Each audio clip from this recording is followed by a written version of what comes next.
Senator Warren. Thank you, Mr. Chairman. Mr. Sloan, since becoming CEO, you've said that your priority is rebuilding trust with your employees. At a company-wide meeting this past March, you told your employees, and I want to quote you, "Wells Fargo's mission has never been just about improving our bottom line." And then you went on to assure them that Wells Fargo's employees were the most important and valuable resource. Is that right? Yes, I say that Good. often, Senator. So 2 months after making those comments to your employees, you held an investor day where you and your team made your pitch to Wall Street investors, and you rolled out a new financial plan. And I'd like to submit a copy of that plan for the record, if I may, Mr. Without objection. Thank you. Now, I'm sure you're familiar with this presentation, Mr. Sloan. I've also given you a copy of it, too. On pages 26 and 27 of this presentation, you say that Wells Fargo will cut $4 billion in expenses, $2 billion by the end of 2018, another $2 billion by the end of 2019. That is a huge cut, an 8% reduction in non-interest expenses over just a 2-year period. Now, here are some of the ways you describe how you're going to achieve those cuts. I'm sorry, Senator, could I just correct one thing you said? Uh-huh. So it's not over a 2-year period. It's over about a 4-year period. That's number one. Number two, what we said is that the first $2 billion that we're going to be reducing, we're going to reinvest that back into the business, so it's not going to the bottom line for our shareholders. Actually, as it let relates me to just quote what you said to the investors. Sure. You said you were going to consolidating similar operations activities to provide better economies of scale. So that Center of Excellence, Can I for just example. read this, please? Sure, I'm sorry. Improving processes, including digital technology to automate manual processes, and outsourcing of certain non-differentiated capabilities.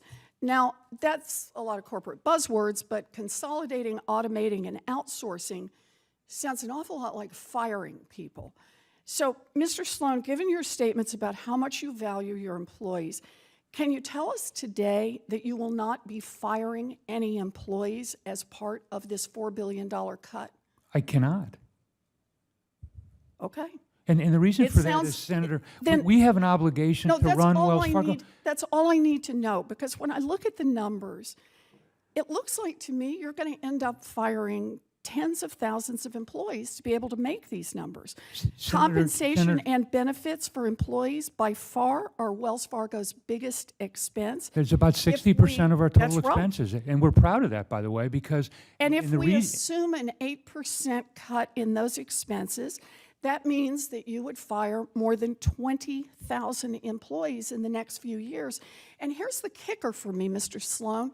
After telling your employees in March that they were your most valuable resource and that Wells Fargo has, quote, never been just about improving our bottom line, I want to read you what Wells Fargo told Wall Street investors 2 months later in May. Quote, "We expect an additional $2 billion in annual expense reductions by the end of 2019.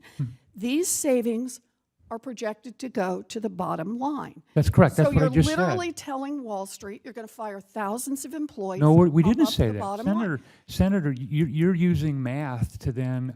Yeah, I do use math. Yeah, but you're using math inappropriately, Senator. That's not... that's- Inappropriately? no, By you are. adding numbers? No, you I multiplied realize two there different may be a numbers and you different applied way it to that people. that kind of thing No, Senator, works you at Wells applied Fargo. it to people. I asked you, can you say you're not going to make these cuts by firing people? And you were very direct. You said, no, you can't make that promise. I have a responsibility to the 270,000 team members to make sure that the company is in existence and successful So let's year talk after about that year then. after I've year. got one more thing I'd like to read from you. Mm-hmm.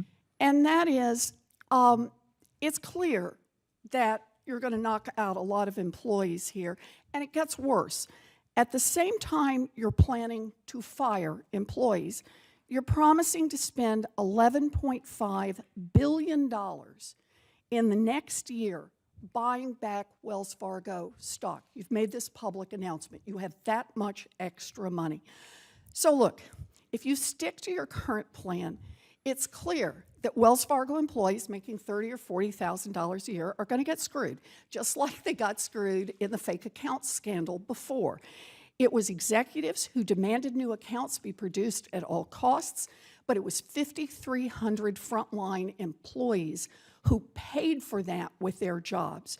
And now that the fake account scandal has tanked Wells Fargo's reputation, your way of pumping up the bottom line and keeping Wall Street investors happy is to slash costs by firing low-level employees. You know, what happens in these cases, Mr. Chairman, is in these corporate scandals, it's almost always the frontline workers who pay the price, not the executives. And the only way we're ever going to stop these scandals is to hold executives personally accountable, to fire the people who are responsible, and when they break the law, to march some of them out in handcuffs. And until we do that, these scandals are going to continue, and working people are going to continue to take the brunt of it. Thank you, Mr. Chairman. Thank you, Senator. Senator, could I respond to that? Yes, as a matter of fact, I'm going to take my last word as the last questioning period here then, and I am interested in what your answer would be to Senator Warren's statements and the assertions that she makes. Yeah, well, I couldn't disagree more with almost everything that Senator Warren said. I think it's inappropriate to take various statements out of context and multiply numbers and then apply them to people, because then what you're saying, you're scaring people, and that's inappropriate. When you look at Wells Fargo, I said, first and foremost, my commitment is to our 270,000 team members to make sure that they've got a safe place to do business in, to serve their customers, that they're paid fairly.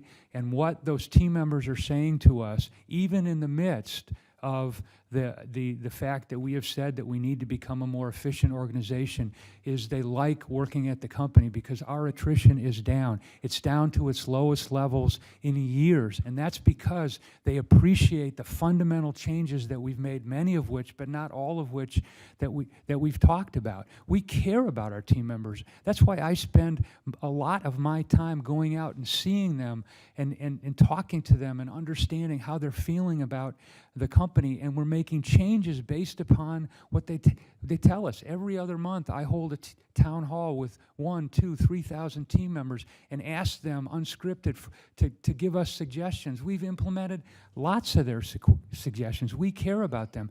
But at the same time, I have an obligation as the CEO of this company to make sure that we keep other stakeholders happy, and that includes our shareholders, who aren't just Wall Street investors, but they're shareholders that are pension funds that support many retirees all across this company.